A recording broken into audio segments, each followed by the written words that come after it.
कल्पना गरौँ एउटा यस्तो देश जसको राष्ट्रिय ढुकुटीमा 34 खर्ब 13 अर्ब रुपियाँ थुप्रिएर बसेको छ। ओहो, सुन्दा त एकदमै धनी देश जस्तो लाग्छ नि, होइन र? हो त नि, बैङ्कहरूमा पैसा राख्ने ठाउँ नै छैन, ब्याजदर पनि निरन्तर ओह्रालो लागिरहेको छ। तर त्यही देशका करिब 8,39,000 युवा भने अब भनौँ न रोजगारी खोज्दै हरेक वर्ष देश छाडिरहेका छन्। यो त साह्रै ठूलो विरोधाभास भयो। एकातिर पैसा थोप्रिएको छ, अर्कोतिर जनशक्ति बाहिरिँदैछ। अनि देशभित्र उद्योग धन्दाहरू खुल्नुको साटो धमाधम बन्द हुँदैछन्। सुन्दा अचम्म लाग्छ नि, अथाह पैसा छ, तर त्यो पैसाले देशभित्र एउटा सियो पनि उत्पादन गरिरहेको छैन क्या। यो कुनै काल्पनिक कथा पक्कै होइन, यो त आजको नेपालको तितो यथार्थ हो। बाहिरबाट हेर्दा अर्थतन्त्रका केही सूचकहरू निकै मजबुत देखिन्छन्, तर भित्री संरचना भने पुरै मक्किएको छ। एकदम ठिक भन्नुभयो। ठिक छ, अब यसलाई केलाएर हेरौँ। आज हामीले जुन स्रोत सामग्रीको गहन विश्लेषण गर्दैछौँ त्यसमा यही यथार्थ छर्लङ्ग पारिएको छ। हो, आज हामी नेपाल सरकार अर्थ मन्त्रालयद्वारा प्रकाशित नेपालको वर्तमान आर्थिक स्थितिपत्रको कुरा गर्दैछौँ, जुन वैशाख 2083मा सार्वजनिक भएको छ। यसमा मलाई सबैभन्दा अनौठो लागेको कुरा के हो भने सामान्यतया सरकारले आफ्ना दस्तावेजहरूमा सबै ठिक छ, हामीले राम्रो गरिरहेका छौँ भन्ने भाष्य निर्माण गर्न खोज्छ नि त। हो त नि, कि त कोभिडलाई दोष दिन्छ कि विश्वव्यापी आर्थिक मन्दीलाई। एक्ज्याक्टली। तर यो स्थितिपत्रले त सिधै देशको शासकीय संरचना र क्रोनी क्यापिटलिजम अर्थात् आसेपासे पुँजीवादलाई पो दोष दिएको छ। यहाँको सबैभन्दा चाखलाग्दो कुरा के हो भने यो दस्तावेजले समस्यालाई बाहिरी आवरणमा होइन, आफ्नै राजनैतिक र प्रणालीगत खोटमा खोजेको छ। भनेपछि यो त निकै बोल्ड डकुमेन्ट रहेछ। एकदमै बोल्ड। स्थितिपत्रले नै नेपालको मुख्य समस्या स्रोत र साधनको कमी हुँदै होइन भनेको छ। यहाँको समस्या त विकृत प्रोत्साहन संरचना पो। विकृत प्रोत्साहन संरचना अलिक खुलाएर भन्नुपर्दा जस्तै अब निर्वाचन प्रक्रिया हेरौँ न, अत्यन्तै महँगो हुन्छ, अनि दलहरूको सञ्चालन अपारदर्शी चन्दामा निर्भर हुन्छ। त्यो त छ। अनि जब यस्तो हुन्छ नि, तब राजनीति सेवा वा नीति निर्माणको थलो रहँदैन। त्यो त एउटा भनौँ न पेसा र लगानीको माध्यम बन्न पुग्छ। तर मैले यहाँनिर बुझ्न नसकेको कुरा के हो भने चुनाव त संसारका हरेक ठूला लोकतन्त्रमा महँगो नै हुन्छ नि। हो, अमेरिका वा भारतमै पनि अरबौं खर्च हुन्छ। त्यही त। तर त्यहाँ उद्योगहरू चलिरहेकै छन्, अर्थतन्त्र चलायमान नै छ। नेपालमै मात्र किन यो प्रणालीले सिङ्गो अर्थतन्त्रलाई टोल बुथ अर्थात् असुली धन्दाको केन्द्रमा परिणत गर्यो त? यसको जवाफ अलि गहिरो छ। अरू विकसित देशमा चुनाव महँगो भए पनि त्यहाँको पुँजीले नीतिगत पैरवी त गर्छ, तर उनीहरूले नयाँ प्रविधि र उत्पादनमा प्रतिस्पर्धा पनि गर्छन् क्या। भनेपछि बजारमा कम्पिटिसन हुन्छ। हो, तर नेपालमा चाहिँ संरचनात्मक रूपमै उद्योगलाई निरुत्साहित गरिएको छ। उदाहरणका लागि, जब कुनै व्यापारीले राजनीतिमा लगानी गर्छ नि, उसले त्यो लगानी उत्पादन गरेर वा फ्याक्ट्री खोलेर उठाउन खोज्दैन। किनभने फ्याक्ट्री खोल्न त वर्षौं लाग्छ, मजदुरको समस्या हुन्छ। एकदम सही। मुनाफा आउन दशक लाग्छ। त्यसको सट्टा उसले राज्यको शक्ति प्रयोग गरेर लाइसेन्स वितरणमा एकाधिकार खोज्छ। आयातमा भन्सार छुट माग्छ वा सार्वजनिक ठेक्का कब्जा गर्छ। हो, यसैलाई अर्थशास्त्रमा रेन्ट सिकिङ अर्थात् असुली धन्दा भनिन्छ। भनेपछि यो त सुविधायुक्त राजमार्ग बनाएर त्यहाँ गाडी चलाएर भाडा कमाउनुको सट्टो बाटो नै नबनै ठाउँ ठाउँमा टोल बोथ राखेर बसे जस्तै पो भयो त। ठ्याक्कै त्यही हो। मानिसहरूले केही नयाँ सृजना गर्दैनन्, तर पहुँचको भरमा बाटो ढुकेर पैसा उठाउँछन्। राज्यको नीति नै यस्तो बनिदिन्छ जहाँ नवप्रवर्तन र उद्यमशीलताले दण्ड पाउँछ। अनि जसले आयातको लाइसेन्स पाउँछ वा ठेक्का होल्ड गर्छ उसले रातारात अकुत सम्पत्ति कमाउँछ। त्यही भएर त इमान्दार भएर व्यवसाय गर्न सम्भवै हुँदैन, अनि आन्तरिक उत्पादनको इकोसिस्टम पूर्ण रूपमा ध्वस्त हुन्छ। जब राजनीतिज्ञहरू र नीति निर्माताहरूले हरेक पाइलामा यसरी टोल बुथ राख्छन्, तब एउटा इमान्दार मान्छेले जुत्ता कारखाना वा कपडा उद्योग खोल्ने आँट त पक्कै गर्दैन नि। ऊ बरु विदेशबाट सस्तोमा जुत्ता ल्याएर बेच्ने पसल खोल्छ। यहाँनिर कुरा साँच्चै रोचक बन्छ। सायद यही कारण हो हामीले अर्थतन्त्रको विकासक्रममा एउटा पुरै युग नै गायब पारिदिएका छौँ। कुन युगको कुरा गर्नुभएको? औद्योगिक युग क्या। स्थितिपत्रको तथ्याङ्क हेर्दा म त झस्किए। कृषिको योगदान 25.2% झरेको छ अनि सेवा क्षेत्र 62.0% पुगेको छ, तर उद्योग क्षेत्र जम्मा 12.8%। धेरैले त कृषिबाट सिधै सेवा क्षेत्रमा जानुलाई आधुनिकीकरण पनि भन्लान् नि। त्यही त, आधुनिक अर्थतन्त्र भनेकै सेवामुखी होइन र? यसले एउटा महत्त्वपूर्ण प्रश्न खडा गर्छ। बाहिरबाट सुन्दा सेवा क्षेत्र 62% हुनु भनेको हामी त विकसित देश जस्तै भयौं भन्ने भ्रम पर्न सक्छ। सुन्दा त त्यस्तै लाग्छ। तर यो कुनै प्राकृतिक विकास होइन, यसलाई प्रिम्याच्योर औद्योगिकरणको पतन अर्थात् प्रिम्याच्योर डिइन्डस्ट्रियलाइजेसन भनिन्छ। प्रिम्याच्योर डिइन्डस्ट्रियलाइजेसन अलिक प्रश्न पारिदिनुस् न। सामान्यतया एउटा देशले कृषिबाट सुरु गर्छ, त्यसपछि ठूला कारखानाहरू बन्छन् जसले लाखौं अध्यक्ष कामदारलाई रोजगारी दिन्छन्। अनि बल्ल त्यहाँबाट पुँजी र प्रविधिको विकास हुन्छ, होइन? हो, त्यसपछि मात्र उच्च स्तरको सेवा क्षेत्र फस्टाउँछ, जस्तै ब्याङ्किङ, सफ्टवेयर वा अनुसन्धान। तर हामीले त त्यो बीचको औद्योगिक पुलले निर्माण गरेनौं। अर्थात् हामीले जग्ने नबनै सिधै छत ढलान गर्न खोज्यौं। तर उद्योगको त्यो खुड्किलो ननाग्दा वास्तवमा आम मानिसको जीवनमा के फरक पर्छ त? सेवा क्षेत्रले रोजगारी त दिएकै होला नि। फरक यहाँनिर पर्छ कि हाम्रो सेवा क्षेत्र अमेरिका वा युरोपको जस्तो हाइटेक सेवा क्षेत्र होइन। भनेपछि हाम्रो सेवा क्षेत्र के हो त? हाम्रो 62% सेवा क्षेत्र भनेको मुख्यतया खुद्रा व्यापार, रेस्टुरेन्ट र आयातित सामान बेच्ने पसलहरू हुन्। विदेशबाट मोबाइल ल्याएर यहाँको पसलमा बेच्नु पनि सेवा क्षेत्रमै गनियो? हो त नि, तर त्यसले देशको पुँजी निर्माण त गर्दैन नि। उद्योगको खुड्किलो पार नगर्दा हामीसँग ठूलो संख्यामा रोजगारी सिर्जना गर्ने ठाउँ नै भएन। कुरा सही हो। एउटा कपडा कारखानाले हजारौंलाई काम दिन सक्छ, तर एउटा आयातकर्ताको अफिसमा 5 जनाले काम गर्छन्। अनि यही संरचनात्मक खोटले गर्दा हाम्रा युवाहरू स्वदेशमा काम नपाएर विदेशिन बाध्य भए। अनि यहाँनिर जोडिन्छ अर्को एउटा ठूलो विरोधाभास। एकातिर देशमा उत्पादन छैन, निर्यातले आयातको जम्मा 14.8% मात्र धान्छ। बाँकी 85% भन्दा बढी त व्यापार घाटामा छ। तर अर्कोतिर हेर्ने हो भने देशको शोधनान्तर स्थिति अर्थात् ब्यालेन्स अफ पेमेन्ट्स बचतमा छ। विदेशी मुद्रा सञ्चित त 34 अर्ब 13 करोड डलर पुगेको छ। 34 खर्ब 13 अर्ब रुपैयाँ भनौँ न। हो, सामान्य अर्थशास्त्रको नियमअनुसार त व्यापार घाटा यति धेरै भएपछि देश त कंगाल हुनुपर्ने होइन र? यदि हामीले यसलाई बृहत चित्रसँग जोडेर हेर्ने हो भने यहाँनिर हामीले विप्रेषणको भ्रम वा रेमिटेन्स मिराजको संयन्त्रलाई बुझ्नुपर्छ। Remittance mirage? यो 34 खर्बको सञ्चिति आन्तरिक अर्थतन्त्र बलियो भएर जम्मा भएको होइन क्या। आर्थिक वर्ष 2081-82मा मात्रै 8,39,000 नेपालीले श्रम स्वीकृति लिएर बाहिर गए। खाडी र मलेसियामा पसिना बगाउन। हो, उनीहरूले पठाएको डलरले गर्दा मात्र हाम्रो शोधनान्तर स्थिति सकारात्मक देखिएको हो। यसले एउटा भ्रामक स्थिरता ल्याएको छ। यसलाई मैले बुझे अनुसार यो त कसैले अरूले तिरिदिने क्रेडिट कार्ड बोकेर आफूलाई धनी सम्झे जस्तै भयो। ठ्याक्कै। हामी बजारमा गएर महँगा फोन, गाडी र लत्ता कपडा किनिरहेका छौं। बजार झकिझकाउ छ, तर त्यो किन्ने पैसा हाम्रो फ्याक्ट्रीले कमाएको होइन, तातो घाममा इटा बोक्ने युवाहरूको हो। एकदमै सही विश्लेषण। तर मलाई एउटा कुरा प्रश्न पारिदिनुस् न। अर्थतन्त्र जसरी चले पनि पैसा त आइरहेको छ नि। यसले भित्रभित्रै कसरी अर्थतन्त्रलाई मारिरहेको छ त? यसले अत्यन्तै खतरनाक तरिकाले डच डिजिजको प्रभाव सृजना गरिरहेको छ। डच डिजिज यो भनेको के हो नि? जब देशमा ठूलो मात्रामा रेमिटेन्सको डलर भित्रिन्छ नि, त्यसले हाम्रो मुद्रालाई आवश्यकता भन्दा बढी बलियो बनाइदिन्छ।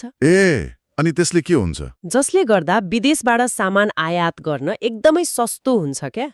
उदाहरणका लागि चीन वा भारतबाट प्लास्टिकको कुर्सी आयात गर्न जति सस्तो पर्छ, नेपालमै फ्याक्ट्री खोलेर त्यो कुर्सी बनाउन धेरै महँगो पर्न जान्छ। ओहो, अनि कसले खोल्छ त फ्याक्ट्री? कसैले खोल्दैन। अर्कोतर्फ देशभित्र काम गर्ने दक्ष जनशक्तिको चरम अभाव हुन थाल्छ।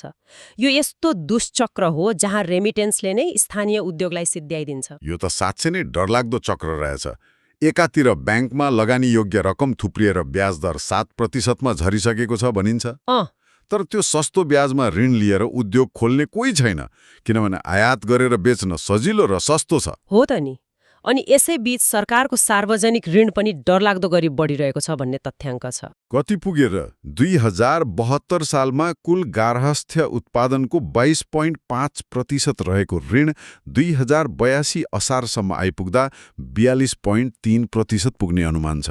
बाफरे, उत्पादन छैन तर ऋण चाहिँ दोब्बर। हो नि, पुँजीगत खर्च अर्थात् विकास निर्माणमा जम्मा 19% को हाराहारीमा बजेट खर्च हुन्छ, तर सरकारको चालु खर्च धान्न नसक्ने गरी चुलिएको छ। कर्मचारीको तलब, पेन्सन र राजनीतिक संरचना पाल्नकै लागि सरकारले आन्तरिक र बाह्य ऋण लिइरहेको छ भन्नुको मतलब? एकदमै। यो भनेको हामीले ऋण लिएर घिउ खाइरहेका छौं र त्यसको भार भोलिको पुस्तालाई बोकाइरहेका छौं।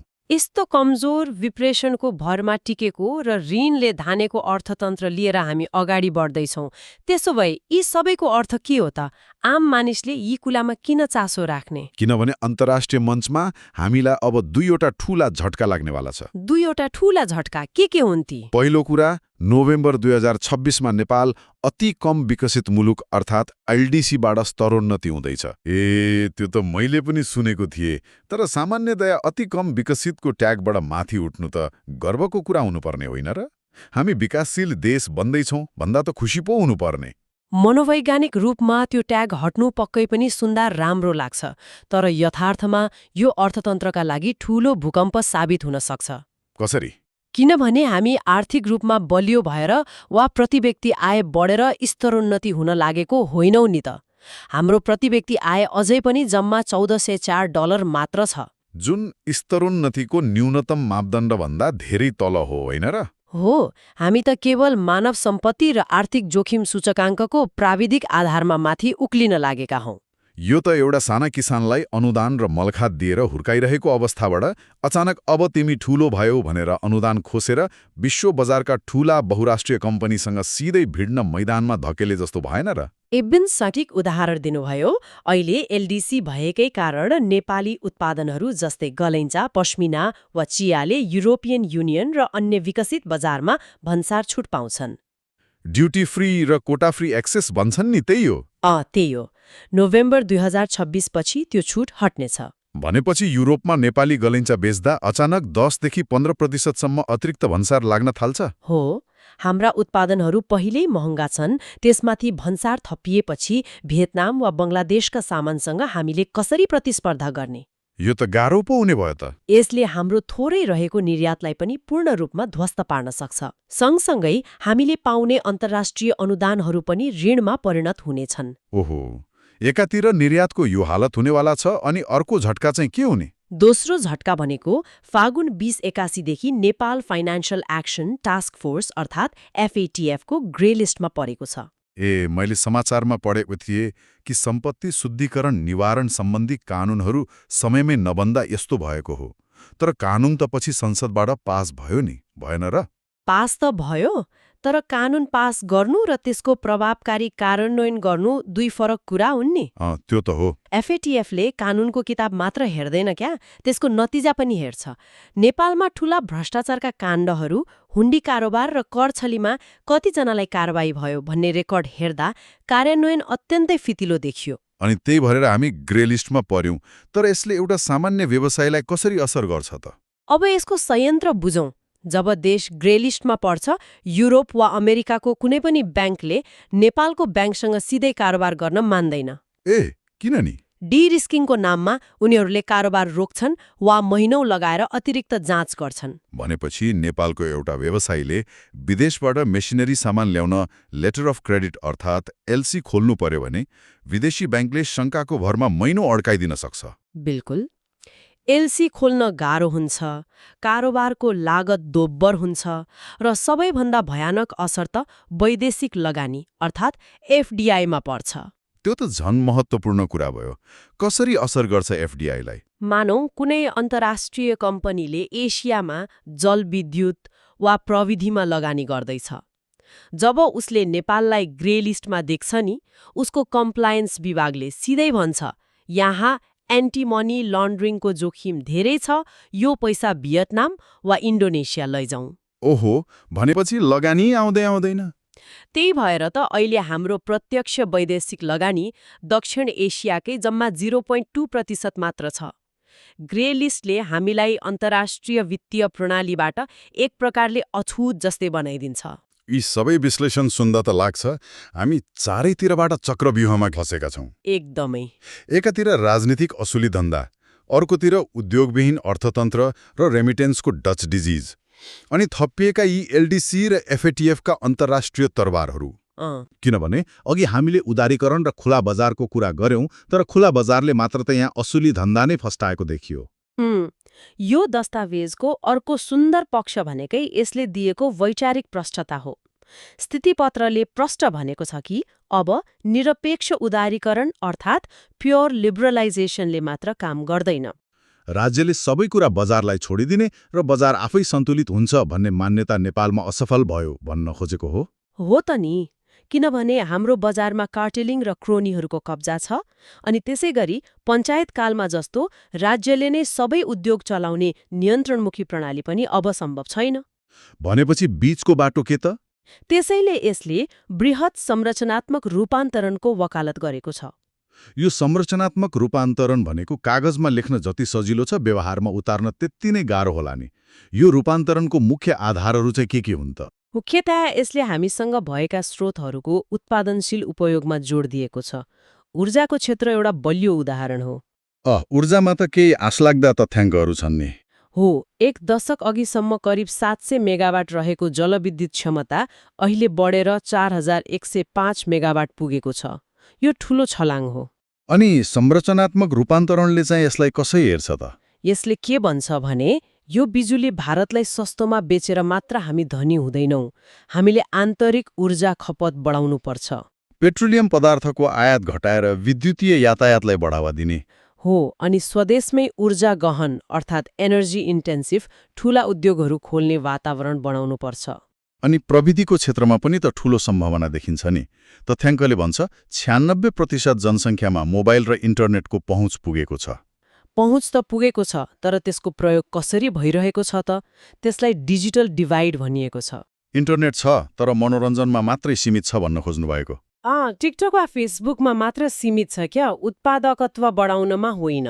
संरचनात्मक रूपान्तरणले यो प्रविधिलाई artificial intelligence, robotics, data centre र डिजिटल अर्थतन्त्र निर्माणमा लगाउनुपर्छ भन्छ। बल्ल बुझ्दैछु। साथै देशको 46% भूभाग ओगटेको जङ्गलबाट वैज्ञानिक वन व्यवस्थापन मार्फत काठ र फर्निचर उद्योग चलाउन सक्नुपर्छ। तर यी सबै कुरा तब मात्र सम्भव हुन्छन् जब राज्यले त्यो टोल बुथको अर्थतन्त्रलाई बन्द गर्छ। ठ्याक्कै। जबसम्म पहुँचका भरमा कमिसन खाने प्रविधिलाई कानूनले दण्डित गर्दैन र वास्तविक मूल्य सृजना गर्ने नयाँ प्रविधि भित्राउने उद्यमीलाई राज्यले संरक्षण गर्दैन, तबसम्म जतिसुकै बिजुली र इन्टरनेट भए पनि उत्पादन सुरु हुँदैन। एकदमै सटिक विश्लेषण गर्नुभयो। नीतिगत स्थिरता र लगानीकर्ताप्रतिको विश्वसनीयता नबढाइकन संरचनात्मक रूपान्तरण केवल कागजको पानामा सीमित हुन्छ। साँच्चै हो। राज्यले पुँजी बजारको लगानीलाई जग्गा प्लटिङ र शेयर बजारको सट्टाबाजीबाट तानेर वास्तविक उत्पादनमूलक क्षेत्रमा च्यानलाइज गर्न कठोर नीति लिनै पर्छ। यो समग्र विश्लेषण सुनेपछि एउटा कुरा प्रष्ट हुन्छ। यो कुनै अर्थ मन्त्रालयको धुलो जमेको दराजमा थन्किने नीरस कागजात मात्र होइन रहेछ। पक्कै होइन। यो त हाम्रो भविष्यको ऐना पो रहेछ। यो विश्लेषणले त देशमा कस्ता रोजगारी सृजना हुन्छन्, ब्याङ्कको ब्याज दर कस्तो हुन्छ र बजारमा महँगी कति बढ्छ भन्ने कुराको फैसला गर्छ नि। हो नि। यदि राजनैतिक नेतृत्व र नीति निर्माताहरूले आफ्नै मन्त्रालयले निकालेको यो निर्मम यथार्थलाई स्वीकार गरेर सुधारको बाटो समातेनन् भने हामीले गुमाउने भनेको समय मात्र होइन, एउटा पुरै पुस्ताको भविष्य हो। एकदमै गम्भीर कुरा गर्नुभयो। सम्पूर्ण विश्लेषणको अन्त्यमा एउटा सोचनीय र डरलाग्दो प्रश्न उठ्छ। हामीलाई थाहा छ नेपाल अहिले जनसाङ्ख्यिकीय लाभ अर्थात् डेमोग्राफिक डिभिडेन्डको सुनौलो युगमा छ।